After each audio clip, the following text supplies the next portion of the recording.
everyone, I'm Jessica from Grow Food Nation, and today we're going to talk about one of my favorite things, and that's starting seeds. You know what that means? Spring is here, and I'm just super excited to get my hands in the soil and start really bringing together some life and get excited about growing food this season.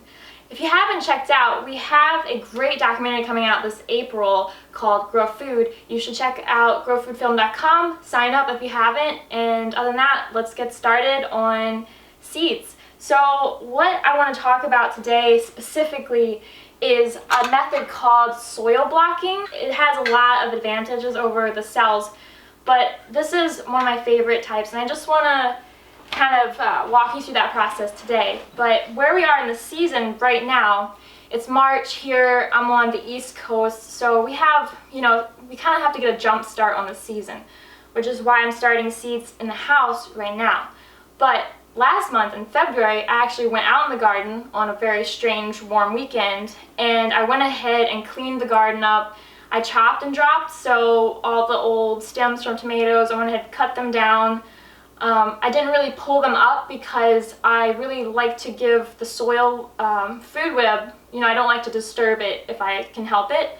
So my soil, I do a lot of amending and get a lot of plant roots in there to get the structure there, so I don't have to really disturb it that much. So what I did was I kind of cleaned it up and added some minerals and some more compost and made sure I mulched, because the one thing that I try to do in my garden is make sure there's no bare soil. So I mulched it, and what that does is it gives me like an advantage over, say, the weeds that might come up in the spring. And since I've mulched, it kind of insulates the soil and warms it up faster. So what happens is when these are ready to put in the ground, all I have to do is go out there and put them in the ground. So it's really beneficial to get kind of like a head start on the season. Back to seed starting though. What we've got here is I have this, it's a mix of potting soil and planting mix, because I want to give it that, it's got some fluffiness, but it also has different endo and ectomycorrhizal fungi added to it. It's got compost in it. It's got kelp meal in it. If you don't buy a mix at the store, you can make your own, which is what I usually do. It's just usually compost, sand, and soil from outside. But if you don't want to do that, look for good organic potting soil or planting blend from the store. So this one, I like it. It's good. It's fluffy. And this is what I'm going to use in the soil blocks. But what you do want to do is make sure you aren't getting the brands from the store that might have plastic fillers or chemical fertilizers. So those we want to avoid, but organic mixes are usually good. You want to see if there are ingredients on the bag, because a good brand will disclose their ingredients without being afraid of you knowing what's in it. You definitely don't want anything that might have post-human waste or anything like that. Sometimes they put fillers in it, and you'll be able to smell it. It smells awful. So anyway, soil blocking. The reason I like the soil blocks is because when we're using the cells, it has a tendency to create more stress on the plant. So my goal early on in plant life is to reduce stress as much as I can, because what's happening in these early stages is that the plant is determining its yield in the future right now though.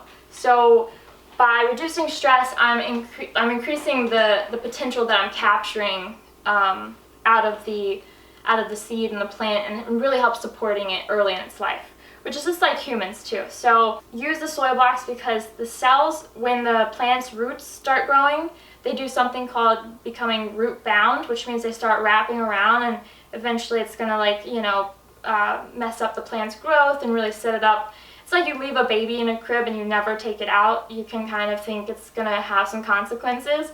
So we really want to not let our plants get root bound. Also, when you buy plants from the store, sometimes they are root bound. You have to try to get the plant out of the cell and then cut the roots and then undo them, and it's very stressful. But with the soil blocks, what happens is the plant's roots get air pruned, because there's like, you know, when you put the blocks in there, you leave a little bit of space, and it keeps the roots from growing any further out of the block. And what that does is it really sets the plant up to be put straight into the ground. So I don't have to try to like finagle it out of the cell without damaging the top or breaking it. I just kind of take it out, put it in the soil, and we're good to go. So that's why I like the soil blocks better. Also, it's just less plastic that I have to put, you know, into recycling or figure out what to do with it. It's just less waste in general. So I really like that. So that's what I'm going to do today. And if you go by biodynamic, it's also a great day for sowing seeds according to the biodynamic calendar. And it's a great day for stimulating vegetative growth as well. So all of the stuff in the stars aligning, I got my soil, I got my microbes I'm going to add. It's, you know, it's a wonderful day to plant seeds.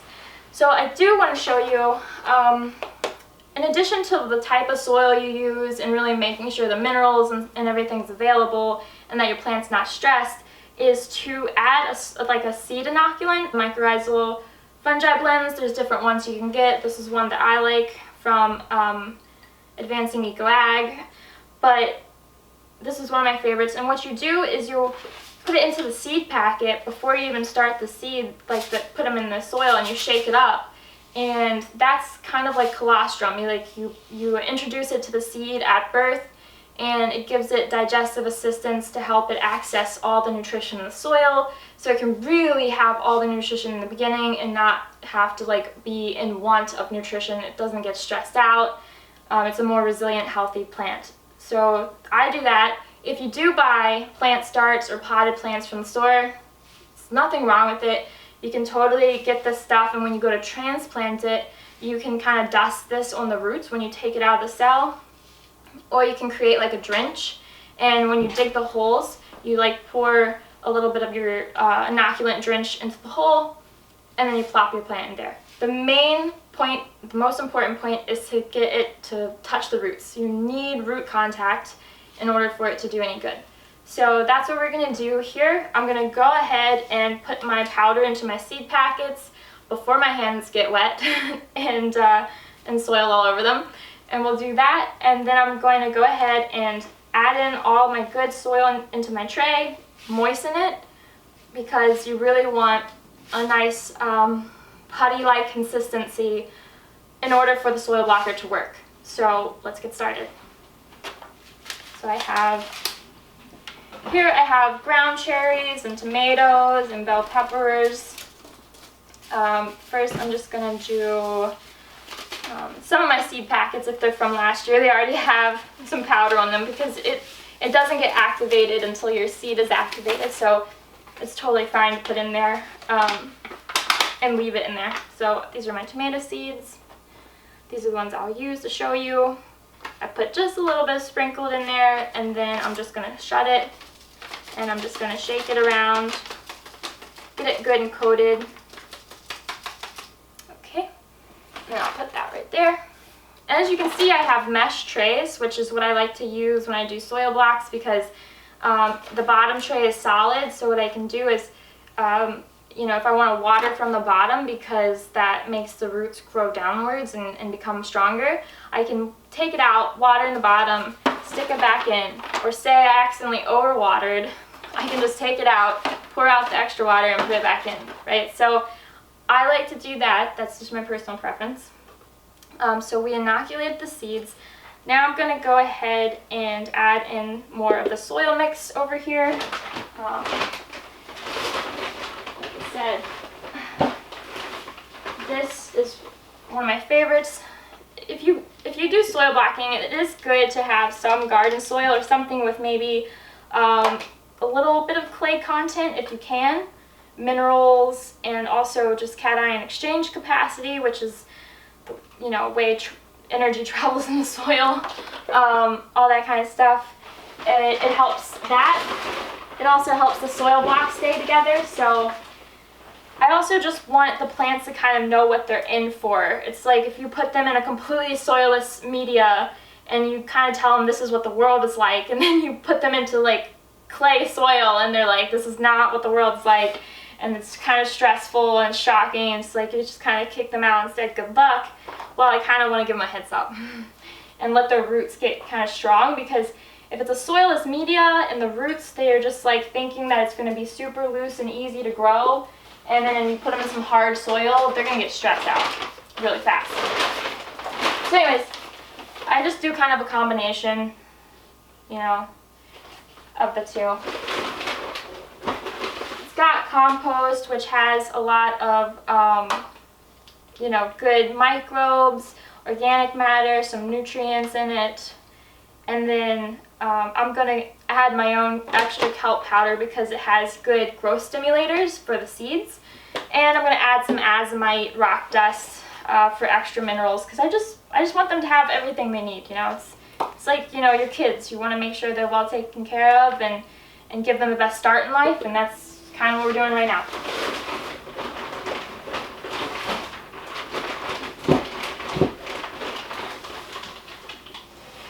Sometimes these mixes have some large pieces of barks and stuff in them. I just like to pull it out because it might block the seed when it's trying to pop up out of the soil.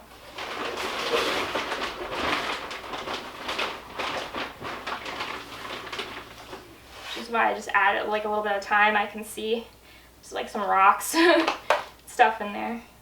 So it's good. And one more potting soil.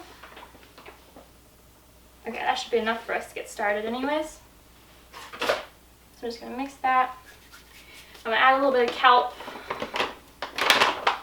It's got a lot of minerals in it as well. Just going to sprinkle it in here.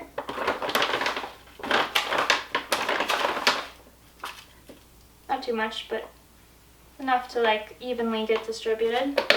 And then I got some azomite rock dust. Lots of good minerals. And I'll go ahead and mix this while it's still dry. What you can also do is moisten your soil mix in advance, like maybe an hour before you want to soil block it, because it's really good to let the water infiltrate and like really get in there and start, you know, doing its magic and holding the soil together. But if not, it's fine. It's just, you definitely want it wet enough to where it's not crumbling when you're trying to build the blocks. So just get this mixed. And as you can see, I laid paper bags on the tablecloth because I was trying to not make a mess. It's obviously better to do this outside. I'm definitely going to make a mess. But I've got the paper to try to offset it a little bit. So as you notice, I'm putting either spring water or filtered water. They sell water hose filters. You mainly want to make sure you're getting out chlorine and chloramine and other antimicrobials, because that's the last thing we're trying to do, is kill off all the microbes in the soil that are, you know, digesting nutrients for the plant. So we don't want to use any chlorinated water. Just want to mix it. Kind of like making a chocolate cake, except a lot dirtier. Just get in there. A good like tub with higher sides would be better for this, but we are going to do the best we can with what we got right now.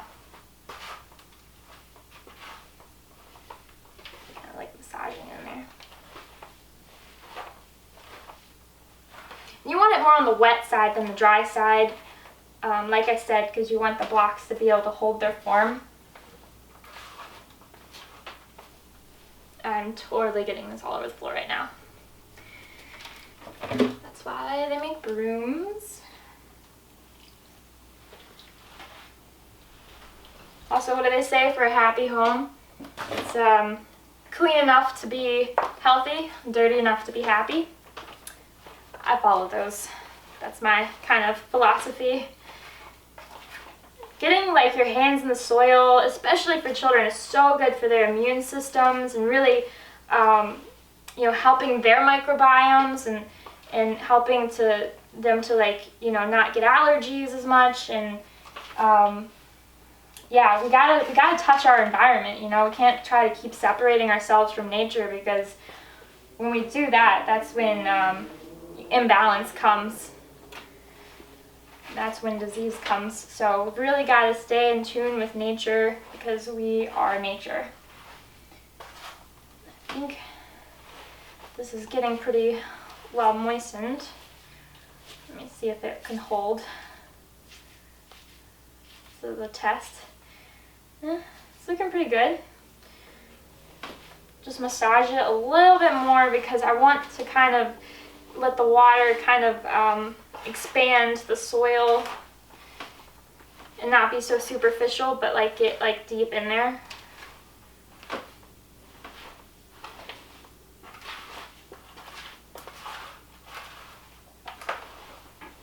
Okay, I think that this will be enough to get us started anyways.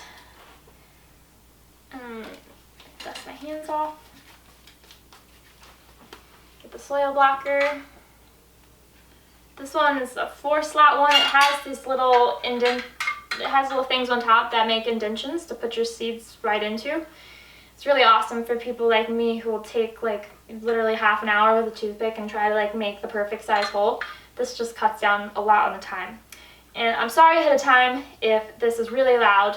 I'll try to edit that out if it is loud, but we'll see what happens. So you want to like bring it all together and kind of like pack the soil together where you're gonna stick it down into.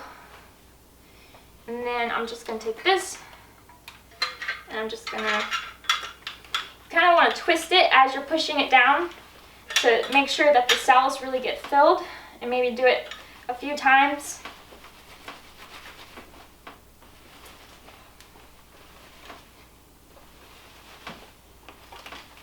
Make sure it's good.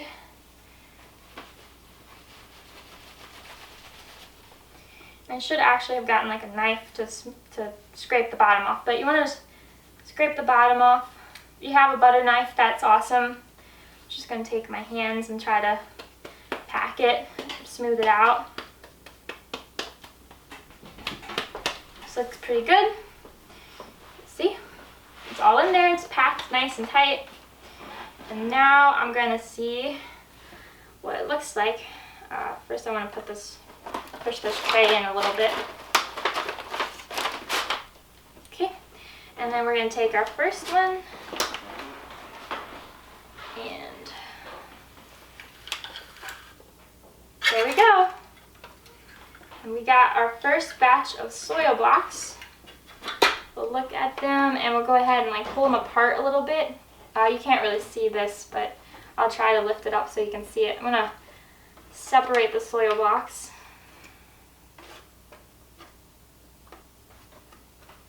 Put a little space in between. Maybe like a quarter of an inch,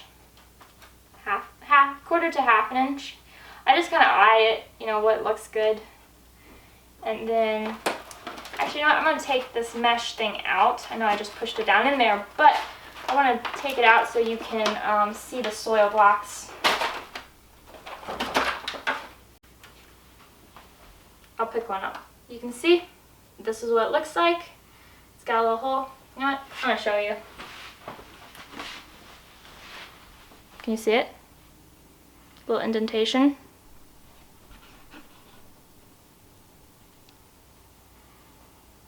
And I just make sure they have, you know, like I said, a quarter to half inch of space. And I'm just going to keep making blocks and putting them, filling this tray up, but making sure they have some air to breathe, because the last thing you want is for them to be too close together and there not to be enough airflow, and then there might be like, you know, molds and stuff like that. You just really need to make sure there's good airflow, also so that the air can prune the roots so they don't get root bound.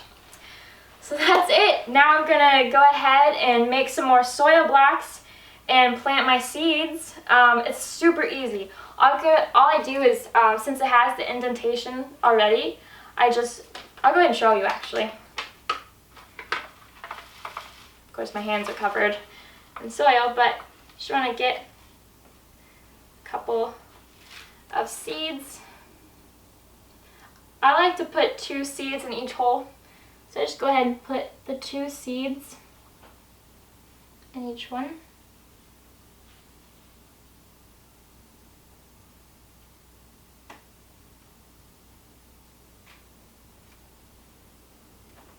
And these are my yellow cherry tomatoes. And then what I do after I've put the seeds in there is I just take like some loose soil and I just like sprinkle it on top of each of the little pockets.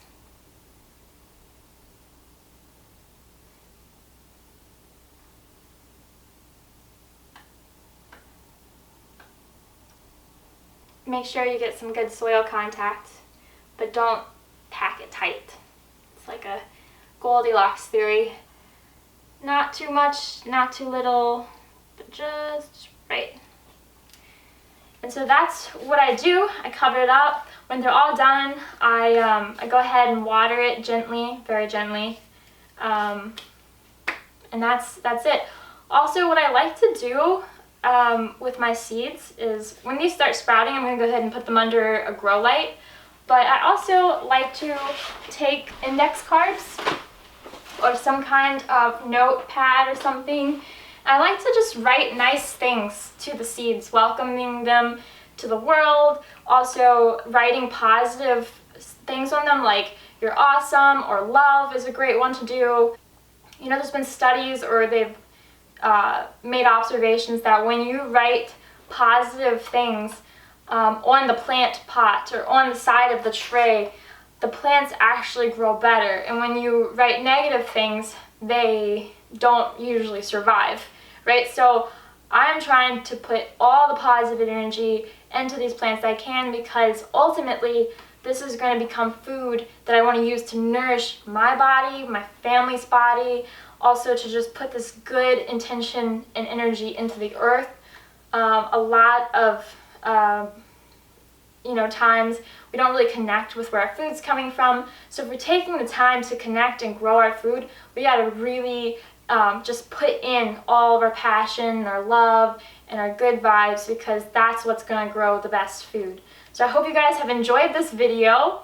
Go ahead, have some fun, get your hands in the soil, get your kids to get involved with you, and just, enjoy the process. Don't stress about it. It doesn't have to be overwhelming. It can be very fun, and you can see the soil blocker, it's not actually that hard. It's very easy. So growing food does not have to be hard. It can be super fun and also very rewarding for you and your family. So get out there, get excited, go buy some cool stuff, go buy some cool seeds, go connect with your neighbors, get them excited. It's just one big party, right? We're gonna start some seeds, grow some food, and just, have an awesome season. So I hope you guys have an awesome season, and keep your eye out because I'll have more great videos coming your way. And if you haven't signed up to see the documentary coming out in April, please go over to growfoodfilm.com, sign up, register. It's going to be amazing, and I hope that you'll love it as much as I loved making it with my partner Joe. So go there, check it out, and I'll see you next time.